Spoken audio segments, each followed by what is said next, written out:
is the Rosetta Stone. It was the key to understanding Egyptian hieroglyphics, and it is one of the most precious and valuable treasures of the British Museum. When French soldiers discovered the Rosetta Stone, 3 languages stretched across its face. So we have this very interesting interaction between these languages. We think that the text probably originally is a Greek text because to honor the pharaoh as a god. But the top was broken, its first lines ripped away by centuries of weather and war. For centuries, that missing piece stayed silent, the one part no one could ever read. Ilona, first off, it's absolutely wonderful to be here and to see such an incredible object so, well, up close in your new exhibition. Now, artificial intelligence has done what generations of scholars couldn't. The Rosetta Stone was carved in the 2nd century BCE. It helped modern scholars translate ancient Egyptian hieroglyphs. By tracing faint carvings and comparing sister stones across Egypt, it restored the lost beginning. And what they reveal about Egypt's past will leave you speechless. The untold journey of the Rosetta Stone. It begins on a blistering July afternoon in 1799, along Egypt's northern coast. French soldiers under Napoleon's command were rebuilding a battered Mamluk-era fort called Fort Julien, just outside the port Europeans knew as Rosetta, today's Rashid. The air shimmered with heat. The Nile Delta wind carried grit through every open crack, and men with picks and shovels hacked at crumbling walls. Then one officer, Lieutenant Pierre-François Bouchard, noticed something that didn't belong. Wedged among the stones was a block whose face wasn't rough like the rest. It was smooth, dark gray, and polished flat, carved with 3 distinct bands of tiny signs. In that instant, an ordinary repair job turned into one of the most important finds in human history. The block wasn't whole. The discovery of this slab of black basalt, now known as the Rosetta Stone. Its upper corner had already snapped away on a sharp diagonal, leaving only the lower portion. The backside was raw and uneven, unfinished stone meant to sit against a wall. Yet the front glowed faintly under the Egyptian sun, a polished surface divided into 3 strips of writing. None of the soldiers could read a single mark, but even through the dust, they knew this wasn't decoration. It looked deliberate, precise, something worth saving. They pried it free from the old masonry, set it aside, and sent word to their superiors. Bouchard ordered the stone carefully loaded onto a barge and floated up the Nile to Cairo, where the Institut d'Egypte, the scientific arm of the French expedition, was based. Scholars crowded around it as soon as it arrived. No one yet understood what it said, but they instantly realized what it might mean. The top band was filled with the tiny pictures Europeans called hieroglyphs. The first section contained 14 lines of ancient Egyptian hieroglyphs. The second, most complete section contained 32 lines of Egyptian Demotic script, although it was originally thought to be Syriac. The middle line looked like a flowing shorthand, and the bottom row was unmistakably Greek. To men obsessed with unlocking Egypt's lost past, that combination was electric. A notice in the Courrier de l'Egypte later that September spread the news to the wider world. Once the announcement appeared, copy fever exploded. Cairo's printers and engineers rushed to make exact impressions so the inscriptions could be studied back in Europe without shipping the heavy slab itself. Jean-Joseph Marcel, a brilliant linguist, quickly recognized that the middle text wasn't Syriac as many assumed, but Demotic, the everyday cursive script Egyptians used for legal and business documents.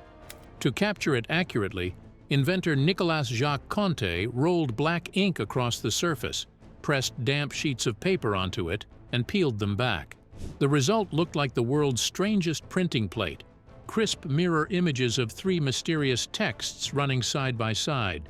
Within weeks, additional copies followed, and couriers hurried them to Paris. The stone itself remained in Egypt, but its words had begun their journey across continents. While scholars were making prints, the war that brought them there was falling apart.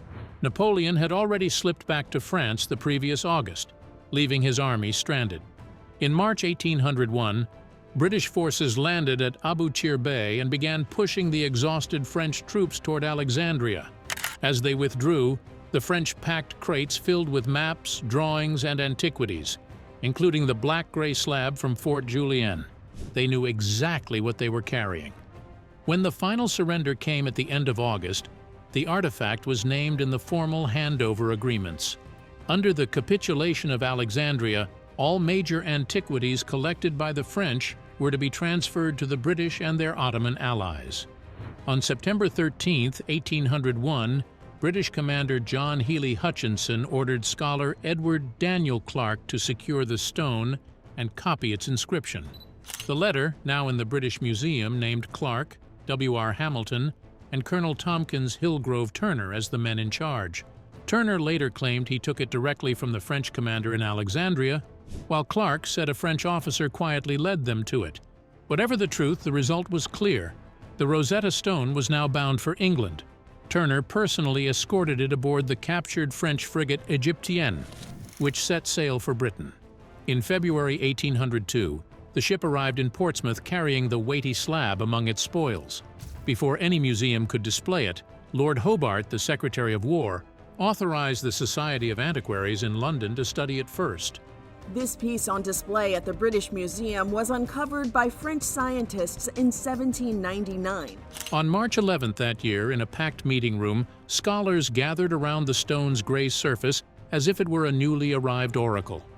Within months, they ordered plaster casts made for Oxford, Cambridge, Edinburgh, and Trinity College Dublin, and printed detailed copies of the inscription for circulation.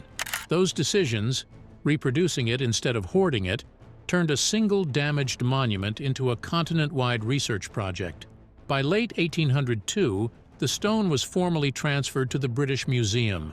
It has remained there almost continuously ever since, except for one extraordinary period. The Rosetta Stone came into the museum's collection historically when it was originally found by Napoleon and when he took his archaeologists and invaded Egypt. During World War I, when German air raids threatened London, museum staff quietly evacuated key objects underground. From 1917 to 1919, the Rosetta Stone rested nearly 50 feet below street level in an unused tunnel of the old postal tube railway near Holborn.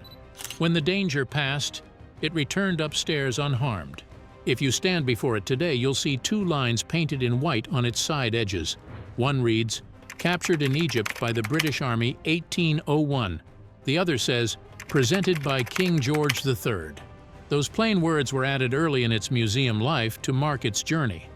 Physically, the object itself is humble in scale but massive in weight.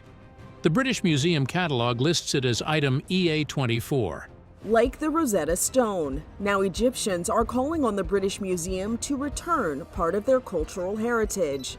A fragment of a granodiorite stela standing about 44 inches high, roughly 30 inches wide and a bit over 11 inches thick.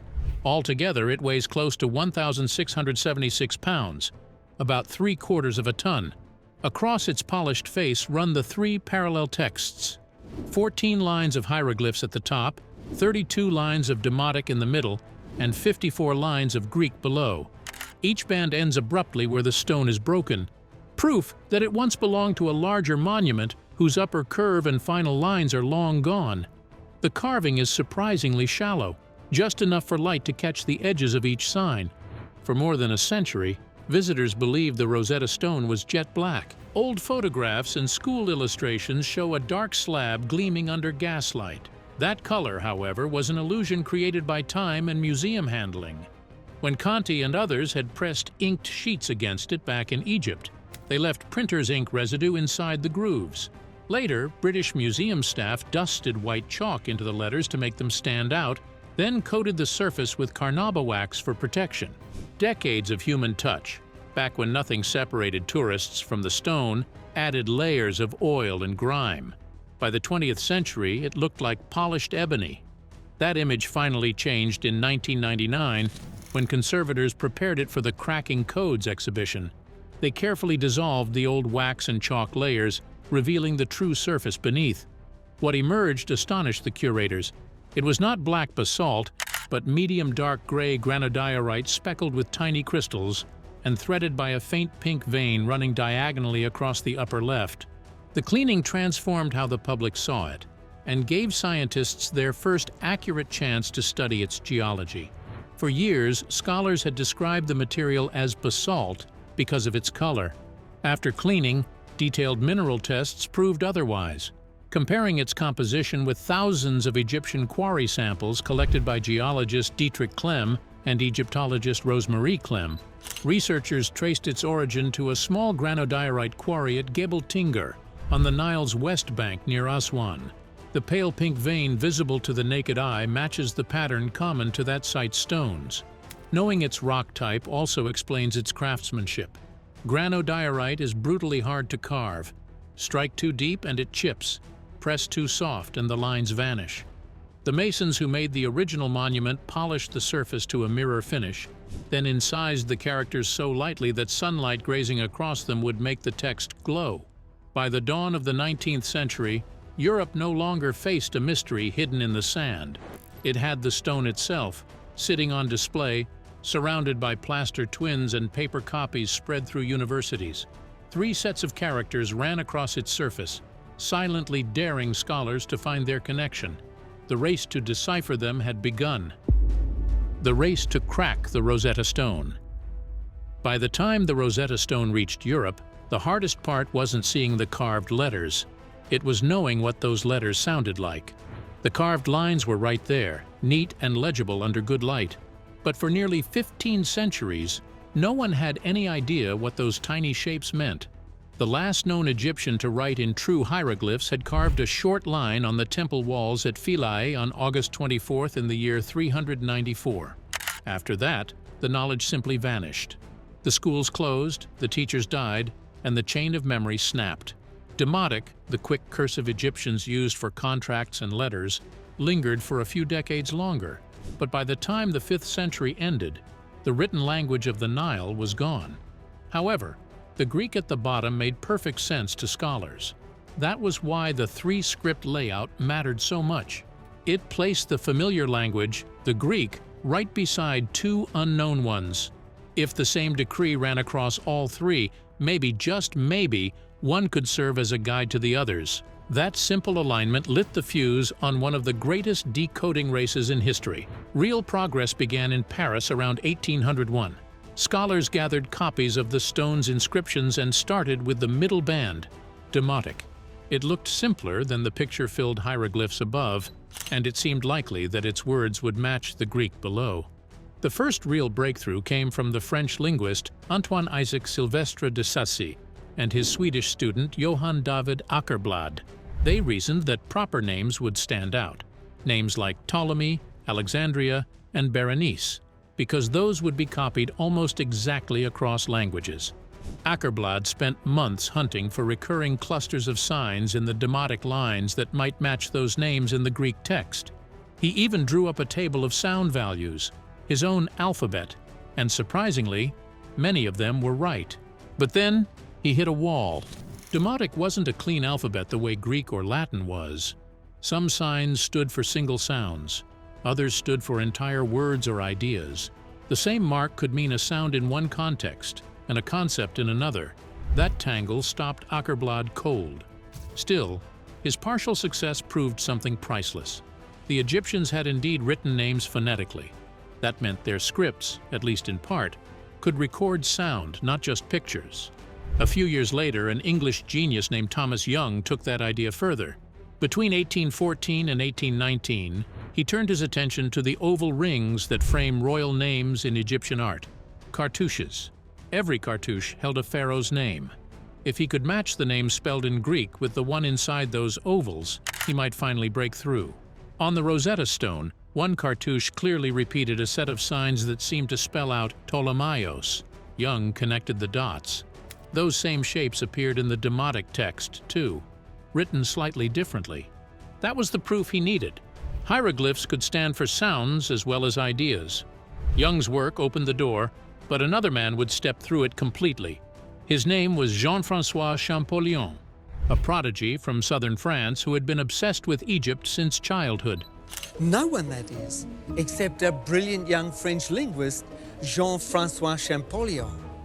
He was just 9 years old when the Rosetta Stone was first discovered. By 1822, he had access to drawings from an obelisk taken from the island of Philae. Its Greek inscription named Ptolemy and Cleopatra. Its Egyptian side carried matching cartouches. By lining them up, letter for letter, Champollion could see which hieroglyph matched which sound. He filled in gaps that had stumped Young, added new letters, and showed that the same signs used for foreign names also appeared in older Egyptian ones. That leap was the moment everything changed. On September 27, 1822, Champollion sent a long letter to Bon-Joseph Dacier, the secretary of the French Academy. In it, he laid out the entire system. He showed how the signs worked not just as symbols, but as a mixed code of sounds, syllables, and meanings. After nearly 1,500 years of silence, Egyptian writing could be read again. To grasp the scale of what he accomplished, it helps to see how the system actually worked. Hieroglyphs aren't just pictures. They are a complex system where one sign might represent a single sound, another might stand for 2 or 3 sounds, and yet another might write a whole word. Some words end with a picture called a determinative, an unspoken hint that tells the reader what kind of word it is: a god, a place, a man, an action. Champollion used royal names as anchors and the later Egyptian language called Coptic, still used in Egyptian churches as his sound guide. Coptic had preserved many old Egyptian words in Greek letters, which helped him test his guesses. Once he showed that the same sound signs worked inside Egyptian names and sentences, not just Greek ones, the logic held everywhere. The stone's 3 versions of the same decree let him check each discovery against a known Greek translation. Bit by bit, the code unraveled. From there, reading became possible. Champollion began recognizing older names, Rameses, Thutmose, and dozens more, on temple walls and obelisks. Other scholars joined in, refining the alphabet, cataloging signs, and writing grammar books so new students could learn the method. 200 years later, the principles remain the same, but the tools have evolved. Instead of candles and magnifying glasses, researchers now use high-tech imaging to reveal details invisible to the naked eye. One of the most powerful techniques is called reflectance transformation imaging, or RTI. Imagine photographing the same surface dozens of times with the light shining from a different direction each time. A computer then combines those images into a single interactive file so you can move the light around on screen. Every shallow groove catches the light differently. When you slide that virtual beam across the image, faint lines suddenly leap out. It's not quite three-dimensional, but close enough to trace tool marks, chisel slips, and fine edges without ever touching the surface. Museums now use RTI on coins, tablets, and weathered carvings all over the world. Alongside RTI, another effort known as the Digital Rosetta Stone project has pushed the work further. Based in Leipzig with partners in Florida, the project combines ultra-high-resolution photos with a technique called shape from shading, which reads depth from subtle light changes. The team aligned the 3 texts, hieroglyphic, demotic, and Greek, down to the fraction of an inch. They built annotated digital versions of each line, including a full tree bank of the Greek grammar, and are building the same for the Egyptian scripts. Their goal isn't a flashy museum app, it's a perfect shareable research file so that anyone studying the stone can check every sign, every translation, and every match themselves. Artificial intelligence has now joined the story. In 2017, a group called the Hieroglyphics Initiative began teaching computers to recognize Egyptian signs from photos. The project was backed by Ubisoft, the company behind Assassin's Creed, and built with help from Egyptologists and researchers.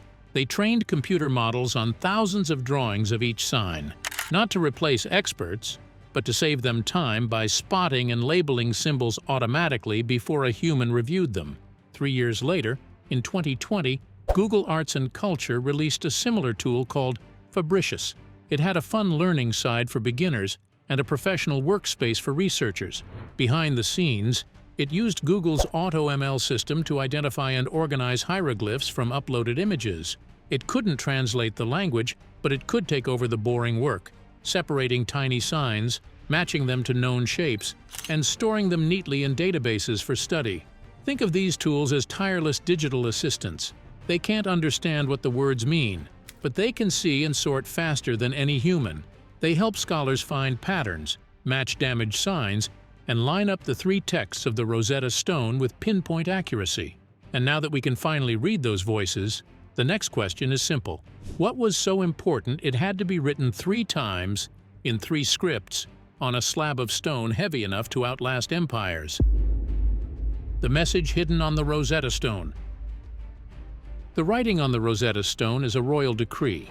It was written at Memphis in 196 BC for a young king named Ptolemy V. At the time this decree was made, Egypt was in chaos. The king was just a teenager who inherited a throne surrounded by problems. Inside the country, a long rebellion led by Horwenifer and then Ankhwenifer had taken control of Upper Egypt. Far away to the northeast, the Seleucid ruler Antiochus III had defeated Egypt's army near Panion, the area now known as Banias, and seized Coal Syria, including Judea. That loss hurt deeply and left Egypt weaker. Back at home, the royal court in Alexandria was a nest of plots and coups. Regents came and went. Loyalties shifted overnight. The decree carved on the Rosetta Stone comes right out of that storm. It's politics written in stone, a plan to hold the country together. The voices in the text are not the king's. They are of Egyptian priests. In Egypt, priests were the backbone of the educated class. They recorded taxes, managed temples, measured the Nile floods, and kept the calendar. When they met in Memphis and issued this decree, they were not just praising a young ruler, they were giving him legitimacy. In return, he was giving them power and stability. The message of the decree is simple.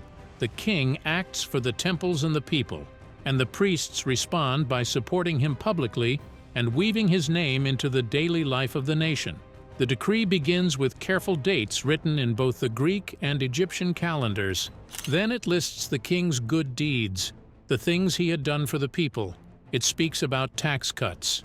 Some taxes were reduced, others canceled completely. Back taxes were forgiven, and debts owed by temples were wiped away or cut down. Those weren't symbolic acts. Temples weren't just holy places. They were also major landowners and employers, running farms, workshops, and granaries across Egypt. When their finances improved, towns and farms tied to them recovered too. This was economic relief disguised as gratitude. The decree also gives special attention to priests. It says they will no longer be forced into long journeys that pull them away from their sacred work. It eases inspection duties and shipping burdens on temple goods. It even announces an amnesty that frees some prisoners. Money and food run all through the text. The decree says the king gave silver and grain to the temples. In ancient Egypt, that meant everything. Grain was currency, food, and wages at once. It also praises the king for protecting farmland during a year of unusually high Nile floods. It says he built barriers and canals to hold back the water, saving crops from ruin. In a land where the river decided life and death, that was the ultimate sign of competence. Then come the sacred animals, the Apis bull of Memphis, the Mnevis bull of Heliopolis, and others. These animals were living symbols of the gods. People visited, prayed, and watched them as part of major festivals. Supporting them meant supporting the heart of Egyptian faith. Every time a priest fed the Apis bull, crowds saw the king's generosity in action. After that, the priests explain what they will do in return. They promise to honor the king inside every temple. His birthday and the day of his coronation will become yearly and monthly festivals. His statues will be placed in sacred halls, cared for just like the images of the gods, washed, perfumed, given food and incense. The decree even describes the shrine that should hold each statue. Instead of the usual serpent band carved around the top, there should be royal crowns. At the corners, the papyrus and sedge plants, symbols of Lower and Upper Egypt, will show that the king rules both lands. That level of detail made it possible for any temple, even far away, to follow the same design. Every priest reading the decree would know exactly how to honor the king in stone, in prayer, and in ceremony. Then the decree gives the clearest order of all. Every temple must display a copy of this text in 3 scripts, one for the gods, one for the people, and one for the government. That order is why we still have copies today, including the Rosetta Stone itself, as well as others carved on temple walls at Philae and on a limestone tablet found near Damanhur, called the Nubaira Stele. The Rosetta Stone's copy is damaged, but these other versions helped fill in what was missing. On the walls of the Philae temple, 2 later decrees from the king's 19th and 21st years repeat much of the same content. The Nubaira Stele adds long sections of hieroglyphic text that the Rosetta Stone lost. When scholars compared all these copies line by line, they realized that most of the missing parts could be restored almost perfectly. The later versions adjust the details to match their time, swapping one victory for another, updating events, but the structure and meaning are the same. Those later inscriptions also show that the decree was a living document. It wasn't frozen in time. Each new version adjusted to local realities. In the south, at Philae, new lines were added about retaking Thebes when Upper Egypt came back under royal control. In the north, the focus was on ending the siege and restoring trade. Each region adapted the same royal message to its own story. For modern readers, that repetition is a gift. It tells us what the missing top of the Rosetta Stone looked like. A curved arch showing the king standing before the gods under a winged sun disk, followed by opening lines of praise. It matches the format of every other decree from the same dynasty. Thanks for watching. Now check out the videos popping up on screen for more unbelievable stories.